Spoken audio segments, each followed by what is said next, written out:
ओम शांति। दिनांक 1 अगस्त सन 1971। मधुबन से उच्चारित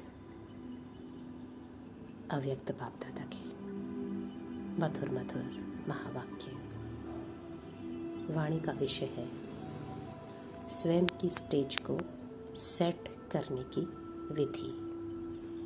मीठे मीठे बाप दादा बोले, आज समाप्ति का दिन है, वह समर्पण होने का दिन है।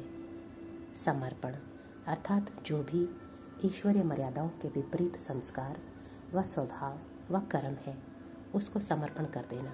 जैसे कोई मशीनरी को सेट किया जाता है, जैसे कोई मशीनरी को सेट किया जाता है तो एक बार सेट करने से फिर ऑटोमेटिकली चलती रहती है।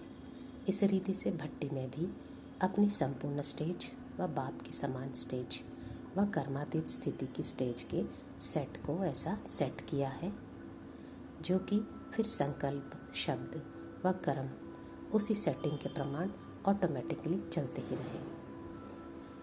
ऐसी अथॉरिटी की स्मृति की स्थिति की सेटिंग की है।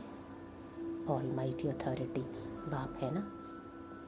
आप सभी भी मास्टर ऑलमाइटी अथॉरिटी अपने को समझते हो। जो ऑलमाइटी अथॉरिटी की स्टेज को एक बार सेट कर देते हैं वह कभी भी ऐसे सोचेंगे नहीं, व कहेंगे नहीं, व करेंगे नहीं, जो कि कमजोरी के लक्षण होते हैं, क्योंकि मास्टर ऑलमाइटी अथॉरिटी हो। जब विश्व को इतने थोड़े समय में परिवर्तन करने की अथॉरिटी है तो क्या मास्टर ऑलमाइटी अथॉरिटी में अभी अभी 1 सेकंड में अपने को परिवर्तित करने की शक्ति नहीं? हम मास्टर ऑलमाइटी अथॉरिटी हैं। इस स्थिति को सेट कर दो। ऑटोमेटिकली चलने वाली जो चीज़ होती है उनको बार बार सेट नहीं किया जाता है। एक बार सेट कर दिया फिर ऑटोमेटिकली चलती रहती है। आप लोग भी अभी सहज और सदा के कर्मयोगी अर्थात निरंतर निर्विकल्प समाधि में रहने वाले सहज योगी बने हो कि योगी बने हो। जो सदा योगी रहते हैं वह सदाचारी रहते हैं। सदाचारी कौन बन सकता है? जो सदा योगी स्थिति में स्थित रहते हैं वही सदाचारी होते हैं। तो हम सदाचारी हैं, इसलिए कभी कैसे भी डगमग नहीं हो सकते। सदैव अचल अडोल हो। ऐसे ही अपनी भट्टी में प्रतिज्ञा रूपी स्विच को सेट किया है। अगर प्रतिज्ञा रूपी स्विच को सेट कर दिया तो प्रैक्टिकल में प्रतिज्ञा प्रमाण ही चलेगा ना। तो सदाचारी व निरंतर योगी व सहज योगी नहीं हो जाएंगे। गायन है ना कि पांडव पहाड़ों पर जाकर गल गए। पहाड़ का अर्थ क्या है? पहाड़ ऊंचा होता है ना धरती से।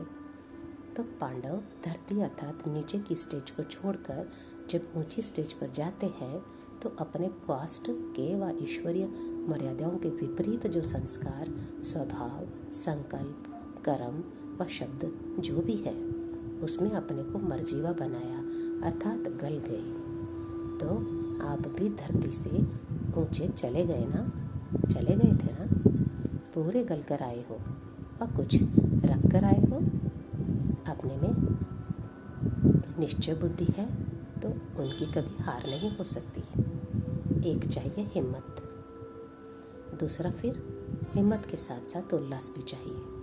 अगर हिम्मत और उल्लास नहीं तो भी प्रैक्टिकल में शो नहीं हो सकता।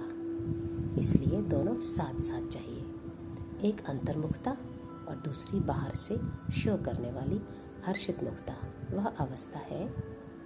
दोनों साथ साथ चाहिए। इस रीति हिम्मत के साथ उल्लास भी चाहिए, जिससे दूर से ही मालूम हो कि इन्हों के पास कोई विशेष प्राप्ति है।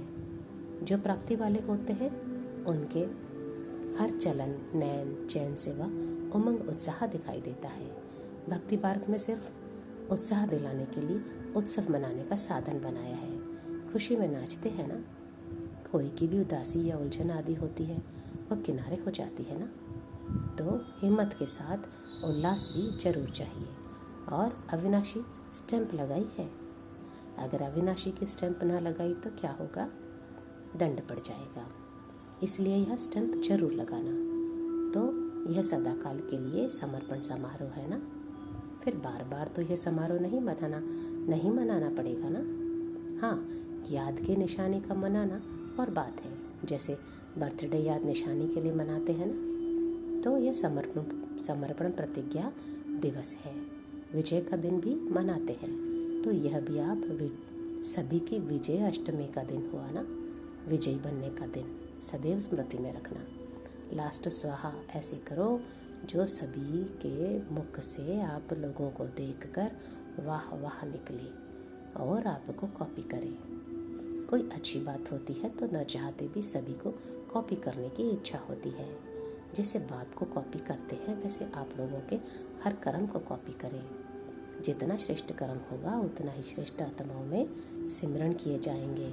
नाम सिमरण करते हैं ना, जितना कोई श्रेष्ठ आत्मा है तो ना चाहते भी उनके गुणों और कर्म को मिसाल बनाने लिए नाम सिमरण करते हैं। ऐसे ही आप सभी भी श्रेष्ठ आत्माओं में सिमरण करने योग्य बन जाएंगे। अब तो योगी बनने का ही ठेका उठाया है ना। योग युक्त अर्थात युक्त युक्त।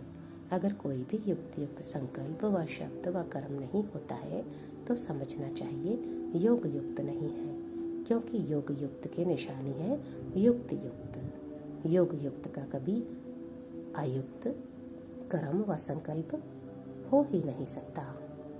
यह कनेक्शन है।